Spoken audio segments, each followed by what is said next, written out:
Welcome to the University of Life and Business, where we affect lives, we affect businesses, and we affect the society. And today we want to bring you a story of hope to encourage you who is there. We want to bring you a story of one Dr. Nixon Lumwagi to this channel. Thank you so much. Start by telling our viewers how you started your life. Yeah, thank you so much, Dr. Mugo, plus other listeners. My life actually started on a way that immediately after birth, I was not supposed to live because I was dumped in a bush somewhere only to be picked by a grandmother after 3 days. Wow, I didn't know that. Lumwagi, you always shock me. And so what happened? Now your grandmother has picked you up and you have grown, you've gone to school. What happened after that?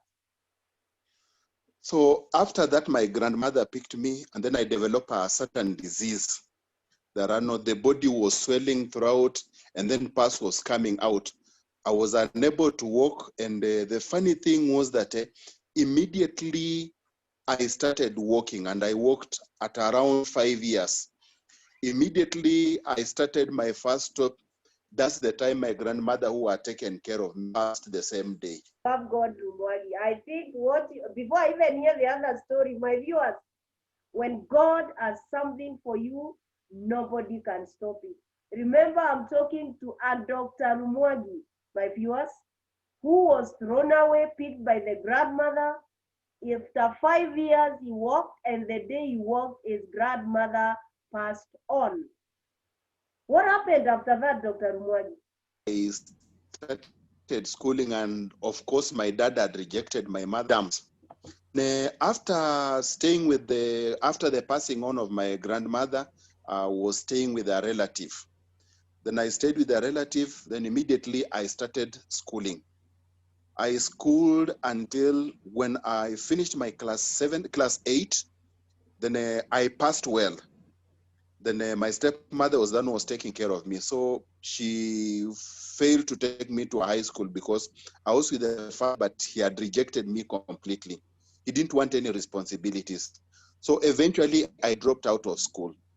Then when I dropped out of school, after doing some manual work, a relative of mine called me and told me that there was a job that I could do in Kisumu. So I went and started as a houseboy. So after starting like a houseboy, I did it for some time, about a year. I was comfortable. So then when this this lady realized that I was doing a good job, she decided to take me to the college to be trained as a prison warder. I accepted. I went, I trained. After some time, I realized that I was not the same person. So I took off from the training. Dr. Lumwagi, Then Dr. Lumwagi. Are you telling me you are trained prison warder? Aye. Yes, I'm a trained. After that, Dr. Lumwagi. So after that, I came back home. I was called by my aunt in Mumias. So I went and started also doing the very odd jobs in Mumias Sugar Company. By then it was doing well. So after that, then my aunt talked to me and told me that your grandmother had said something that you are going places. So that was a quote from my grandmother before she passed. She used to tell me that I'm going places. Then my aunt told me that I want you to go back to school. Then of course, the aunt was very rich. So I said, I am willing, but you see that your parents might take care of your responsibility. Then when I looked at that, I remembered the way that one of the most ugliest story was that one time at home before I ran away to go and become a houseboy. I asked my father, I wanted to go to school. And that day I was beaten. I remember he applied pepper, pili pili, on my buttocks with water. He pierced stones so that the pilipili could go in. I was beaten thoroughly. What? I thought of committing suicide, but I said no. Grandmother had said I was going places. So I persevered for a whole week. I did. So this is the same place that I need to go back to. So I looked at that and said, anyway, let me see what happens. Then my aunt took me back home and he talked to my she talked to my stepmother. And she talked to my stepmother and said that your children are not going to do well if this boy doesn't go to school. So she agreed and she paid for me in a local school. I'd been called in Kakamega High, and now I have to go to Givogi Secondary School, a school whereby the best performing student had gotten a C minus. At Kivogi. Givogi, an unmarked school. Givogi. That a student that was celebrated got a C minus, the best student. So I said that since it's not a school that is supposed to make somebody, I decided to do it, just to go into that school because that's where they had paid for me. So from school, I'd do manual work at home. Then I became good at that. So after going 3 years, I was promoted to be now a head boy. So that's the time I really relaxed a little bit. But wonders never ceased. So immediately after Form 4, I did my Form 4 and passed. And I was in a lot of problems at home because of my father. And remember, he's an ex-soldier. We refer to him as a soldier. When he decides to beat you, he beats you thoroughly. Kama mfungwa.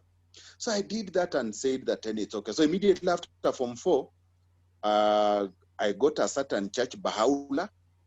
Then Bahaula said that they were having music festivals in Nairobi. That's the time I took off from beatings from home. So I came to Nairobi. After some time, now it was time to go back because the festival had ended. Then I said, I'm not going home. Because I remember the punishments that I was going to incur. So I decided to go and stay with a relative that I just met because that was my first time in Nairobi. So this relative of mine, we stayed with him for some time. And then he eventually took me to my aunt who is in Buruburu.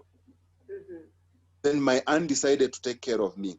So after some time, there's a couple, a very rich couple from Mombasa that took me, came and took me. So we went to Mombasa. Going to Mombasa, I was turned again into a houseboy.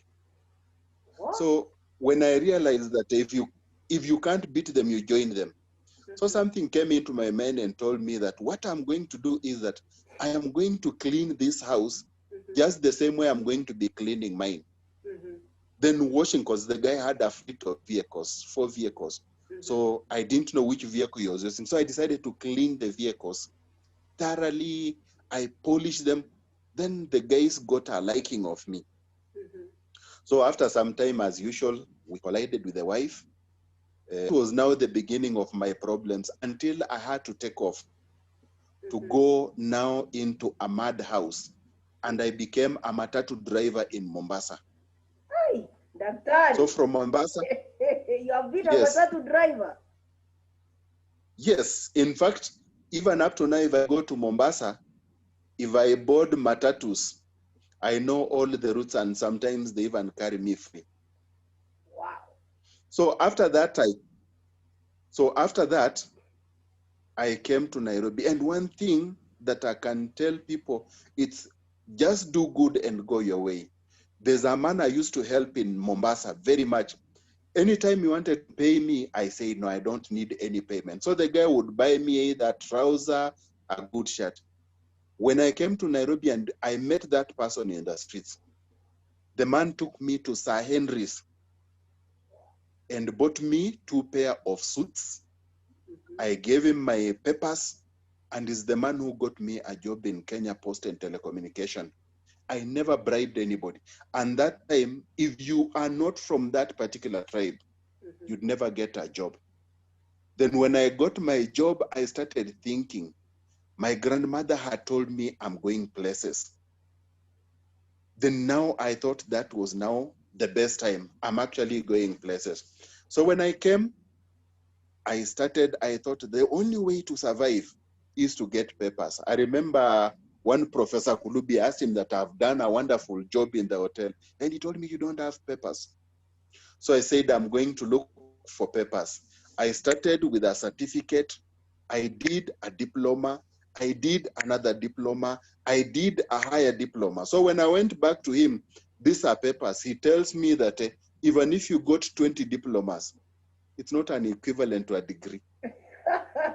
Then I was just brushed. I said, man, I'm in problems. Then I started my degree. So when I started my degree, of course, I was young and there were two ladies in classes. So, and then I had a lot of money because I was being paid entertainment, allowance, responsibility. I had a lot of money. So one thing that I've never told people is that I decided to call myself AKA pastor, so that I would run away from that and concentrate on whatever took me to school. And I know during one time, you will meet these people and you'll start hearing them calling me pastor. Don't be surprised. So I called myself pastor. I passed first degree. Then I got motivated. I went to do a master's. Still master's, it even became worse because I was being disturbed. Then I just thought I maintained my pastor so that one time when they wanted to go out, I would tell them that, you see, I'm a pastor, we can only go to church. So at times they hated me, some other time I would pray for them. So I did that and passed my exams, of course. Then eventually I decided, if I've gone back to class, where is the problem? I can still at least get something that I start with something, then my name, and then after that, there should be something. So that is, I should either be doctor, then my names, then at the end, it will be a PhD. So that my name is in between something I don't want to say. So I did that. So I did that and I said I'm enrolling for a PhD. Then and remember when I was doing first degree, people did not know. When I did masters, when I was telling people I have a master's degree, people were saying that I went and bought somewhere. So now I decided to organize for a bash. So when they saw that actually, then they came in, oh, kumbe, this man is now qualified. Then now when I started writing my name, Nixon Lumwagi Agusioma, PhD candidate, people were shocked. Then I did that for 7 years. I did my PhD and I am now Dr. So and so. Then at the end, the dream comes PhD. And that's my story. Wow, wow. When I listen to you, Daktari, I hear a story of resilience. I hear a story of never giving up. I hear a story of someone whose trust is in God. But allow me to ask you one more thing before we continue. So, where is your father and where is your mother? It is very unfortunate that for all this life that I've been on earth, I don't know if my real mother is still alive or not. But now the person that I took as my mother, unfortunately, she passed on some 5 years ago. But my dad is still alive, and now I am an angel to him. Because there's no other sibling that is at where I am. Wow. But I'm encouraging them. I'm a role model to them. And one thing that I can tell you is that after that perseverance, and of course, you can see even including even PhD, pastor, actually I've seen the hand of the Lord. Even my first promotion, something that I can confess that God has been so good to me, that after and said that this is the right time, I got three grades at one time.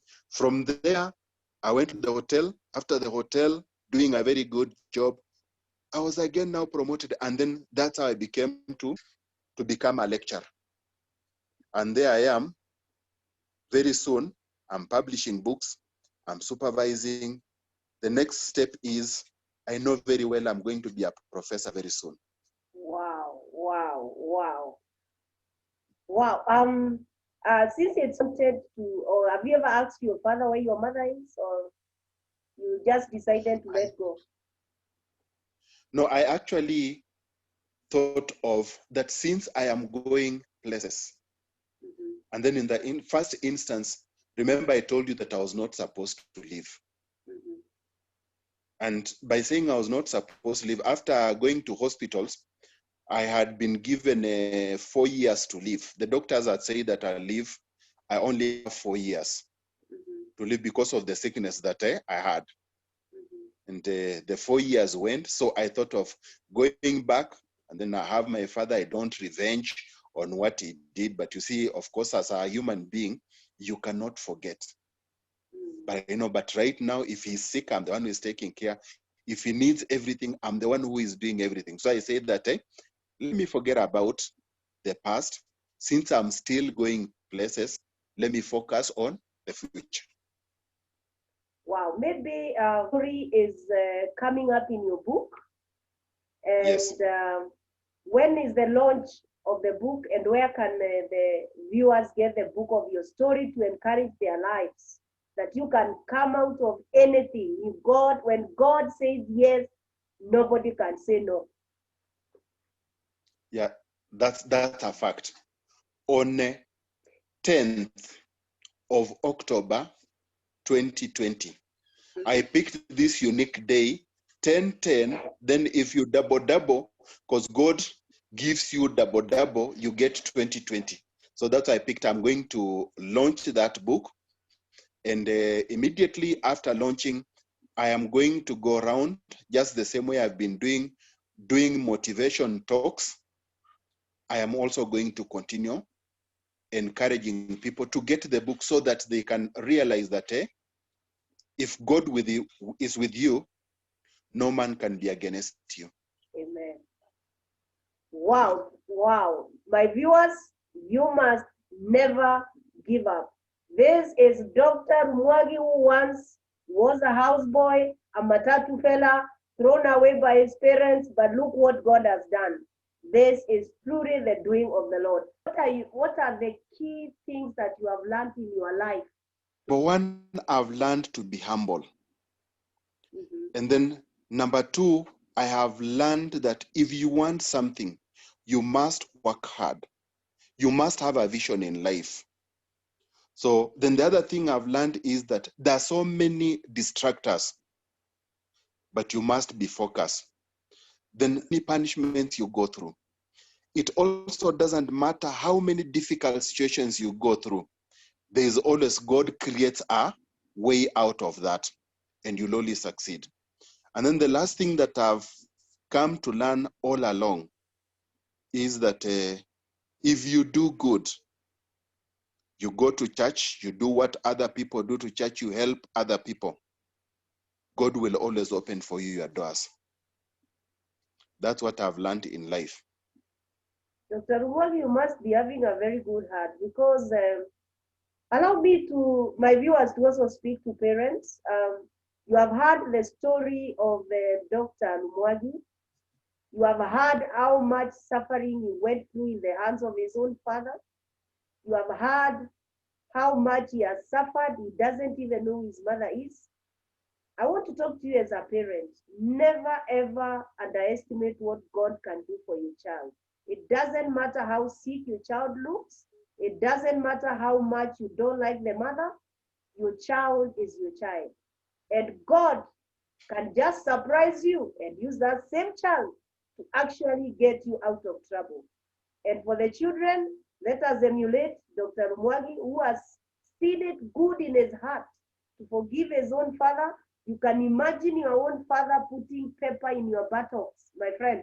You can't sit, hey, you have a great heart, my brother. And that is the heart of someone who fears God. Our viewers, you have heard it all. This is a story that should encourage you. If you're there, you are facing problems. If you're there and nobody likes you, nobody loves you, there is a God in heaven who is concerned about your life, and that God is going to see you through. He will make your story a testimony. He will make your disappointment appointment, and above all things, He will lift you up because He's a God who makes someone from zero to a hero. Thank you very much. Like this video, share this video, subscribe, and God bless you. Thank you.